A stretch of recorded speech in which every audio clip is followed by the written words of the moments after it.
नमस्कार, जनसेतु न्यूज देख रहे हैं आप। मैं हूं आपके साथ अंजलि। जनसेतु सुपरफास्ट में यहाँ हम आपको दिखाएंगे देश दुनिया की आज की खास खबरें, वो भी तेज रफ्तार से अंदाज से। तो चलिए शुरू करते हैं।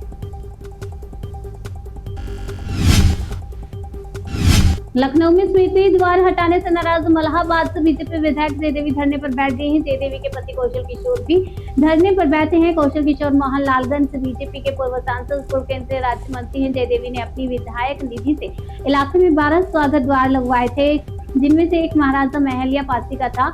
प्रशासन का कहना है कि विधायक निधि से इस गेट को मंजूरी नहीं ली गई थी, इसलिए इसे हटा दिया गया। बताया जाता है कि मल्हापासी ने ही मल्हाबाद को बसाया था। यूपी का मलियाबाद आमों के लिए मशहूर है।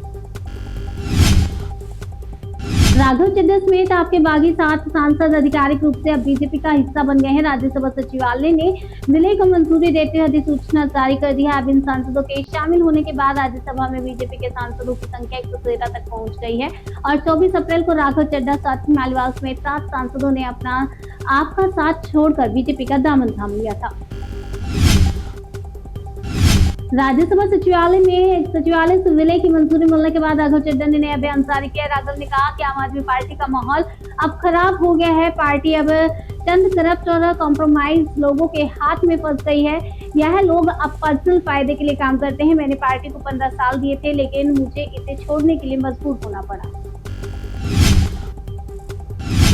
आपके प्रमुख अरविंद केजरीवाल दिल्ली हाईकोर्ट में पेश नहीं होंगे। केजरीवाल ने जस्टिस स्वर्णकांता को चिट्ठी लिखकर कहा है, ना वह खुद उनके सामने पेश होंगे और ना ही किसी वकील के जरिए अपनी पैरवी करवाएंगे। उन्होंने कहा कि उन्हें न्याय मिलने की उम्मीद टूट गई है। अब वह अपनी अंतरात्मा की आवाज सुनकर सत्याग्रह के रास्ते पर चलेंगे। केजरीवाल ने कहा है कि उन्हें झूठे केस में फंसाया गया है, उनके ऊपर भ्रष्टाचार के झूठे आरोप लगाए गए हैं। उन्होंने जस्टिस स्वर्णकांता के सामने अपनी बात रखी है, लेकिन केजरीवाल को उनसे न्याय की उम्मीद नहीं है। अब वह सुप्रीम कोर्ट जाएंगे।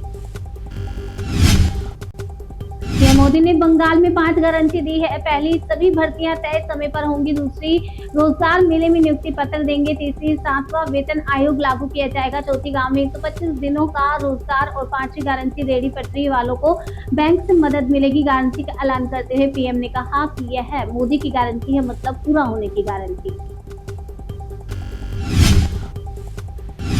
भरतपुर में पीएम मोदी ने कहा कि बंगाल को बचाना मेरा दायित्व है। इस दायित्व में मैं पीछे नहीं हटूंगा। बंगाल को बदलना मेरा सौभाग्य है। इस बार बंगाल में कमल खिलना तय है। बंगाल की दिशा और दशा बदलने वाली है। विकसित भारत के लिए अंग और लिंग का मजबूत होना जरूरी है। टीएमसी पर हमला बोलते हुए पीएम ने कहा कि टीएमसी अब माँ, माटी और मानुष नहीं बोलती। अब उनका फॉर्मूला झूठ बोलो, धमकी दो, गाली दो। इनके पास बंगाल के भविष्य का कोई रोड मैप नहीं है। टीएमसी के पास ना तो नेता है, ना विजन।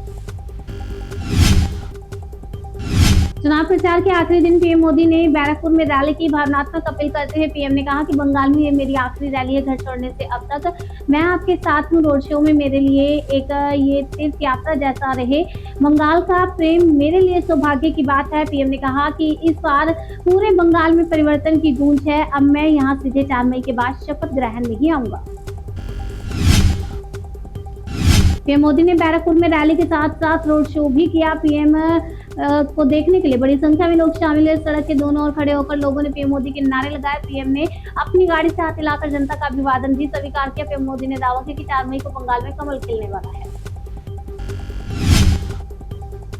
पश्चिम बंगाल के दक्षिण 24 परगना के भानगढ़ विधानसभा क्षेत्र में बम बरामद होने के बाद सनसनी फैल गई है। पुलिस ने उत्तरकाशीपुर पुलिस स्टेशन के इलाके में छापा मारा और तृणमूल कार्यकर्ता के घर के पीछे बगीचे से कुल 100 बम बरामद किए हैं। इस घटना ने इलाके में तनाव पैदा कर दिया है। चुनाव आयोग ने बम की जांच के आदेश दिए और चुनाव पूर्व बम मिलने की घटनाओं को देखते हुए एनआईए को जांच सौंपी है।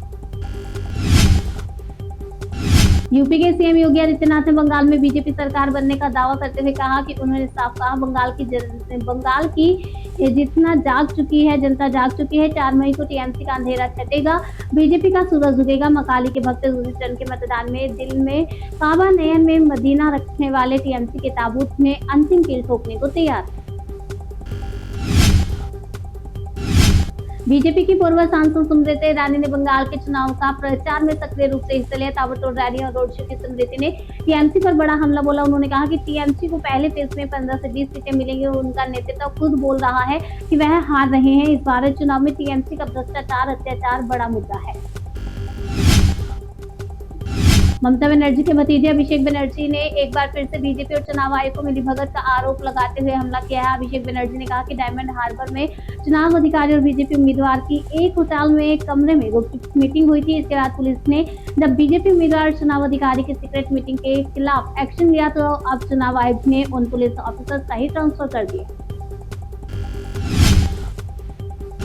क्रिकेटर से लोकसभा के सांसद बनी यूसुफ पठान ने बड़ा राजनीतिक बयान दिया। यूसुफ पठान ने टीएमसी और बीजेपी की तुलना करते हुए कहा कि जैसे बंगाल में टीएमसी मजबूत है वैसे गुजरात में बीजेपी मजबूत है और यह फैक्ट है और टीएमसी बंगाल में 40 से 50 साल तक नहीं जाने वाली है। यूसुफ पठान ने कहा कि बंगाल में तृणमूल कांग्रेस यानी टीएमसी को लोग पसंद करते हैं और ऐसा ही गुजरात में बीजेपी के लिए भी है।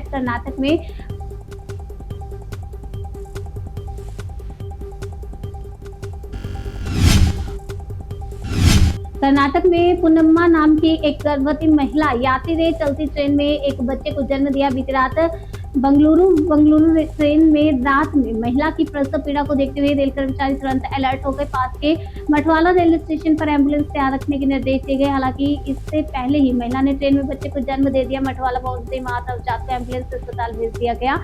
मां और बच्चे दोनों स्वस्थ हैं।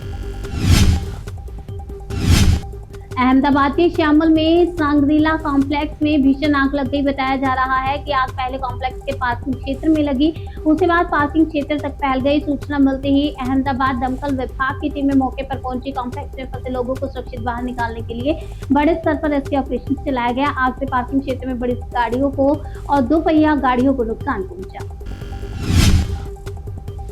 मेरठ के लोहिया नगर में पुलिस ने बड़ी कार्रवाई करते हुए अवैध आर्म्स फैक्ट्री का भंडाफोड़ किया। पुलिस ने एक और से मकान के बेसमेंट में संचालित हो रही एक फैक्ट्री से 11 लोगों को गिरफ्तार किया है और गिरफ्तार किए गए आरोपी अवैध हथियारों का निर्माण कर उन्हें तस्करी के माध्यम से बेचने से बरामद किए गए हथियारों में 11 पिस्टल और 12 मैगजीन शामिल है। इसके अलावा आर्म्स बनाने के इस्तेमाल होने वाली भारी मात्रा में सामान भी जब्त किया है। गिरोह ने हाल ही में 150 से अधिक पिस्टल की आपूर्ति की।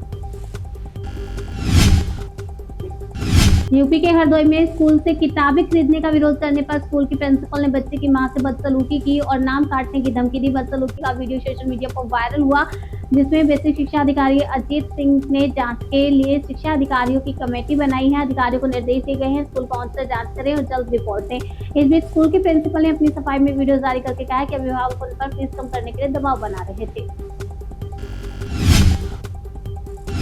नोएडा में सड़क किनारे खड़ी एक कार में अचानक भीषण आग लग गई। देखते देखते कार आग का गोला बन गई। राहत की बात यह रही कि इस हादसे के पहले ही मौके पर मौजूद लोग पहले ही गाड़ी से निकल आए थे, इसलिए जनहानि नहीं हुई है।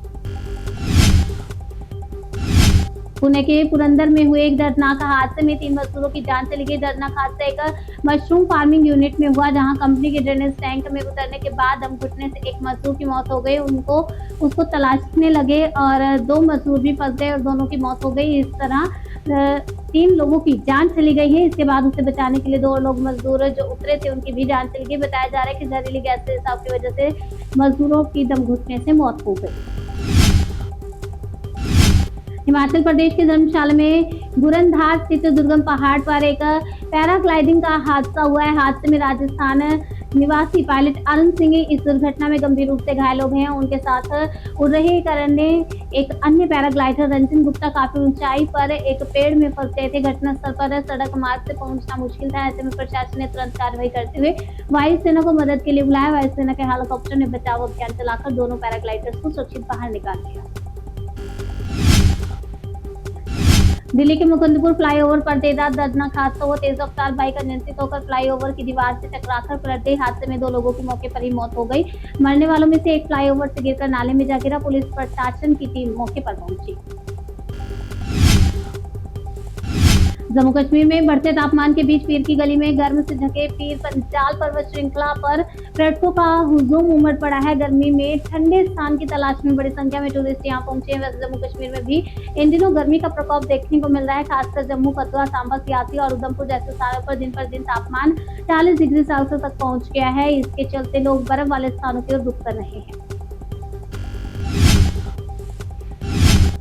ईरान ने अमेरिका के सामने अब नया प्रस्ताव रखा है। एक रिपोर्ट के मुताबिक नए प्रस्ताव में स्टेटों को हॉर्मोज को फिर से खोलने और तनाव को खत्म करने की बात कही है, लेकिन ईरान ने तेहरान के अपने न्यूक्लियर प्रोग्राम पर बातचीत को फिलहाल टालने को कहा है। ईरान ने प्रस्ताव पाकिस्तान की तरह अमेरिका तक पहुंचाया है।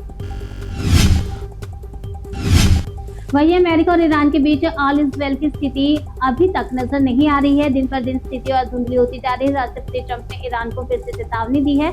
उन्होंने साफ कहा कि ईरान के पास बहुत कम वक्त बचा है। अगर उसने 3 दिन में सीज फायर की शर्त नहीं मानी तो उसके तेल पाइपलाइन ब्लास्ट हो जाएगी। ट्रंप ने कहा कि अगर ईरान तेल का निर्यात नहीं कर पाता तो पाइपलाइन में बदलाव बढ़ेगा। ऐसा इसलिए होगा क्योंकि तेल को जहाजों या स्टोरेज टैंकों में भेजने का रास्ता बंद है और उस पर नाकेबंदी लगी हुई है। ईरान से तनातनी के बीच अमेरिकी राष्ट्रपति ट्रंप ने चीन को लेकर बड़ा बयान दिया। उन्होंने कहा कि ईरान वाले मामले में चीन से उन्हें ज्यादा शिकायत नहीं है। चीन थोड़ी मदद कर सकता है लेकिन उसका रोल बहुत बड़ा नहीं है। ट्रंप ने कहा कि जैसे अमेरिका यूक्रेन और जैसे दूसरे देशों की मदद करता है वैसे ही अगर चीन कहीं मदद करता है तो वह उसे गलत नहीं मानते। जनसेतु सुपरफास्ट में आज के लिए फिलहाल इतना ही। तब तक के लिए बने रहिए हमारे साथ और देखते हैं जनसेतु न्यूज जन से करो का।